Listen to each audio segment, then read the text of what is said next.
के पाठक दिखने लगे नए अंदाज में। कोर्ट के फैसले ने किया विचलित और शिक्षक नेता बंशीधर ब्रजवासी फिर से आए शिक्षकों के साथ में। नमस्कार और आदाब आप तमाम दर्शक बंधुओं को। मैं हूं एसके चौधरी। साथियों, बिहार के अपर मुख्य सचिव के पाठक इन दिनों नए अंदाज में दिखने लगे हैं। इसका वजह है माननीय पटना उच्च न्यायालय द्वारा फैसला दिया जाना और साथ ही साथ भ्रष्टाचार के मुद्दों पर के पाठक को चारों तरफ से घेरा जाना। इससे पहले कि इन बिंदुओं से हम आप सभी को विस्तार पूर्वक रूबरू कराए, जरूरत है आप सभी को हमारे आज़ाद मीडिया से जुड़कर हमारे चैनल सुसत्य वचन को सब्सक्राइब करते हुए हमें सपोर्ट करने की। साथियों, बिहार के जाबाज शिक्षक नेता बंशीधर ब्रजवासी ने जिस दिन से भ्रष्टाचार के मुद्दे को साक्ष्य के साथ मीडिया के समक्ष प्रस्तुत की, यहाँ तक कि प्रेस कॉन्फ्रेंस बुलाकर उन्होंने जिलाधिकारी महोदय से इस पर गंभीरतापूर्वक जांच करने की मांग की, उस दिन से के पाठक महोदय नए अंदाज में दिखने लगे हैं। साथियों, के पाठक के नए अंदाज के क्रम में सबसे पहले उन्होंने 31 मार्च 2024 को तमाम विश्वविद्यालय के खातों से सारे के सारे पैसे वापस ले लिए। भले ही खबरों के अनुसार यह आशा जताई जा रही है कि शिक्षा विभाग ने तमाम पैसे इसलिए वापस लिए क्योंकि भ्रष्टाचार के रूप में बिना सामग्री की खरीदारी किए हुए ही पैसे निकासी की खबर जोरदार तरीकों से चलाई गई थी।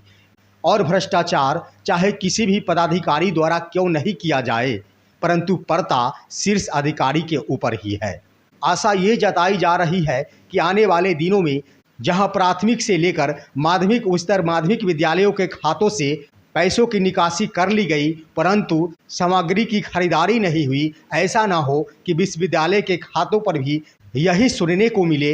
इसी आशंका को देखते हुए अपर मुख्य सचिव के पाठक ने विश्वविद्यालय के खातों से पैसे वापस ले लिए हैं। परंतु भले ही एसीएस महोदय ने अपने ऊपर आने वाली आशंका को समाप्त कर ली, लेकिन आखिर विश्वविद्यालय जैसे संस्थान कैसे चलेंगे बिना राशि के? आखिर इतना बड़ा संस्थान कैसे चल पाएगा, कितने दिनों तक चल पाएगा?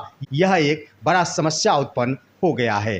साथियों, ऐसी समस्या को लेकर माननीय विधान परिषद सदस्य प्रोफेसर नवल किशोर यादव ने के पाठक को मानसिक रूप से दिवालिया घोषित करते हुए अपना बड़ा बयान भी दिया है।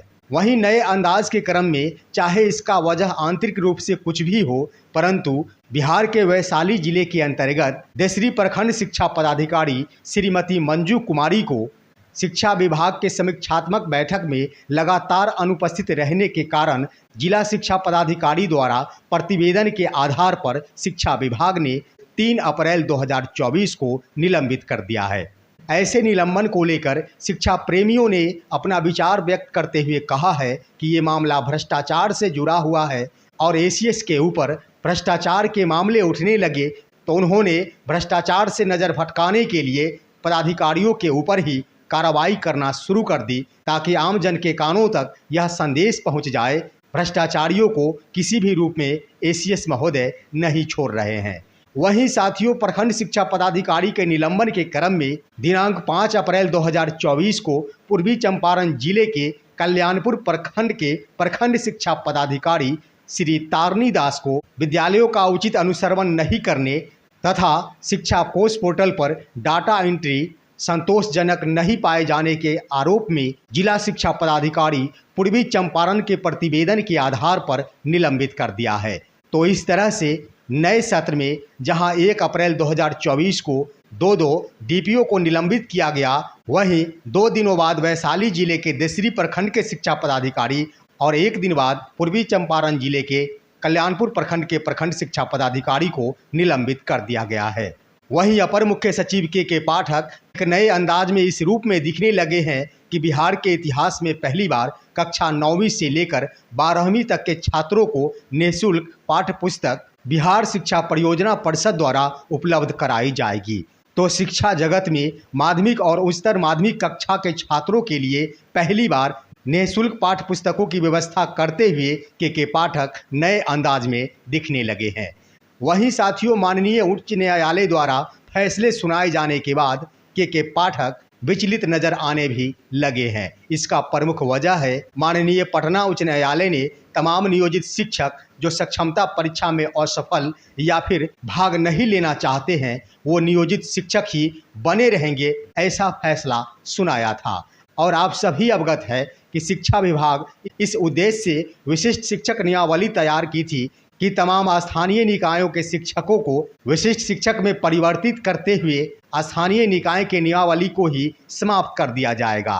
परंतु जिस दिन से नियोजित शिक्षक को अपने पद पर बने रहने का हाई कोर्ट का फैसला आया है, शिक्षा विभाग की मुश्किलें और भी बढ़ गई है। इसका सबसे प्रमुख वजह यह है कि अब नियोजित शिक्षक अगर अपने नियोजन इकाई में बने रहेंगे तो हर हाल में नियोजित शिक्षकों के नियमावली को भी संचालित करते रहना होगा और उस नियमावली के अनुसार नियोजित शिक्षकों की सेवा संहिता को जारी रखना होगा। और नियोजित शिक्षकों के नियमावली 2020 में कई ऐसे प्रावधान किए गए हैं जिसके अंतर्गत शिक्षा विभाग को निर्णय लेने में मुश्किलें खड़ी हो रही है। आप सभी अवगत हैं कि उस नियमावली के अंतर्गत जहां शिक्षकों की सेवा संहिता का उल्लेख है वहीं उस नियमावली में शिक्षकों की बहाली की भी प्रक्रिया है, जिसमें स्पष्ट रूप से यह उल्लेख किया गया है कि इस नियमावली के अंतर्गत शिक्षकों की बहाली की जाएगी। साथ ही साथ उसमें सबसे बड़ा प्रावधान ये है कि सिर्फ एक परीक्षा, सीटेट परीक्षा या एस्टेट परीक्षा या बीटेट परीक्षा, सिर्फ एक परीक्षा के आधार पर शिक्षक बहाली की प्रक्रिया उक्त नियमावली के अंतर्गत अपनाई गई है। ऐसे में जहां नियोजित शिक्षकों को अपनी सेवा में बने रहने का पूरा अधिकार माननीय पटना उच्च न्यायालय ने दे दी है तो उनके नियमावली को भी संचालित करते रहना होगा और जब नियमावली संचालित होंगे तो हर हाल में उसमें उल्लेख बिंदुओं का पालन करना होगा। ऐसे में क्या कुछ दिशा निर्देश आता है, इसके लिए शिक्षा विभाग अधिवक्ताओं से परामर्श लेने में जुटी है, जिसका नतीजा है कि सक्षमता परीक्षा फेज 2 के आयोजन हेतु नोटिफिकेशन में विलंब हो रही है, क्योंकि नोटिफिकेशन से पहले हर हाल में शिक्षा विभाग द्वारा नियोजित शिक्षकों से संबंधित गाइडलाइन जारी करने होंगे। क्योंकि लाखों शिक्षकों की संख्या छोड़ दी जाए, हजारों शिक्षकों की संख्या छोड़ दी जाए, एक भी नियोजित शिक्षक अपने पूर्व के नियोजन इकाई में बने रहते हैं तो सरकार को सिर्फ एक शिक्षक के लिए नियमावली को संचालित करते रहना होगा। ऐसा न्याय निर्णय माननीय पटना उच्च न्यायालय ने दे दी है। इसका सटीक उदाहरण साथियों आप सभी इस रूप में देख सकते हैं कि जहां बिहार विशिष्ट शिक्षक नियमावली 2023 अधिसूचना जारी होने की तिथि से ही लागू हो गई है और उसमें उल्लेख किए गए प्रावधान के अनुसार नए विद्यालय में पदस्थापन की तिथि से शिक्षक विशिष्ट शिक्षक कहलाएंगे, ये प्रक्रिया अभी अधूरी है। और आप सभी इस बात से भी अवगत है कि विशिष्ट शिक्षक नियमावली के क्रम में इस बात का उल्लेख किया गया था कि यह नियमावली इसलिए बनाई जाती है ताकि स्थानीय निकायों के शिक्षकों को इसमें समाहित करते हुए विद्यालय अध्यापकों के समान बनाया जा सके, जिसमें प्रावधान था कि शिक्षक या तो परीक्षा में सफल होकर विशिष्ट शिक्षक बन जाएंगे और जो सफल नहीं होंगे, भाग नहीं लेंगे, उन्हें सेवा से हटा दिया जाएगा। अब शिक्षक बने रहेंगे तो हर हाल में नियोजित शिक्षकों की नियमावली भी संचालित होती रहेगी और विशिष्ट शिक्षक के नियमावली भी संचालित होते रहेंगे। जहां विशिष्ट शिक्षक नियमावली के अंतर्गत शिक्षकों की बहाली की बात नहीं की गई है, वहीं नियोजन इकाई के नियमावली के अंतर्गत शिक्षक बहाली की प्रक्रिया अपनाई गई है। उधर साथियों, इन तमाम बिंदुओं को देखते हुए शिक्षकों के जाबाज नेता बंशीधर ब्रजवासी ने एक बार फिर से शिक्षकों के साथ खड़े हो गए हैं।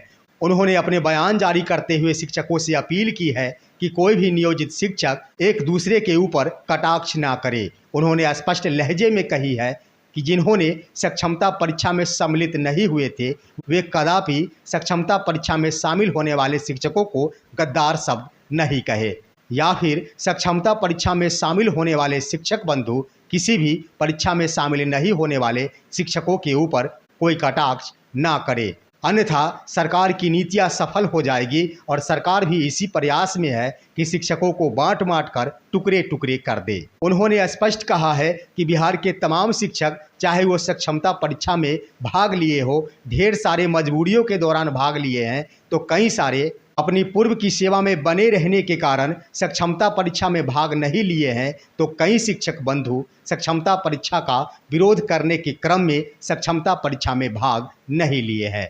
उन्होंने स्पष्ट रूप से कहा है कि सक्षमता परीक्षा फेज 2 का आयोजन बहुत जल्द की जाएगी और इस सक्षमता परीक्षा में शिक्षकों को भाग लेना चाहिए या फिर नहीं लेना चाहिए। साथ ही जिन्होंने सक्षमता परीक्षा में सफल हो गए हैं उनकी सेवा कानूनी तरीके से और कितना बेहतर बन सके, इसके लिए विद्वान अधिवक्ताओं से विचार विमर्श किया जा रहा है और बहुत ही जल्द अधिवक्ताओं से विचारोपरांत सक्षमता परीक्षा फेज 2 में भाग लेने और पास होने के उपरांत मिलने वाली सुविधाओं के ऊपर कानूनी विचार शिक्षकों के समक्ष प्रस्तुत किया जाएगा। तो साथियों, ये स्पष्ट हो गया कि शिक्षकों के जाबाज नेता बंशीधर ब्रजवासी ने बिहार के सभी शिक्षकों के साथ खड़े होते हुए उनकी सेवा को बेहतर बनाने के लिए अधिवक्ताओं के माध्यम से पहल शुरू कर दी है और बहुत ही जल्द ये आशा भी जताई जा रही है कि समान काम समान वेतन के लिए बंशीधर ब्रजवासी कानूनी सहारा जरूर लेंगे।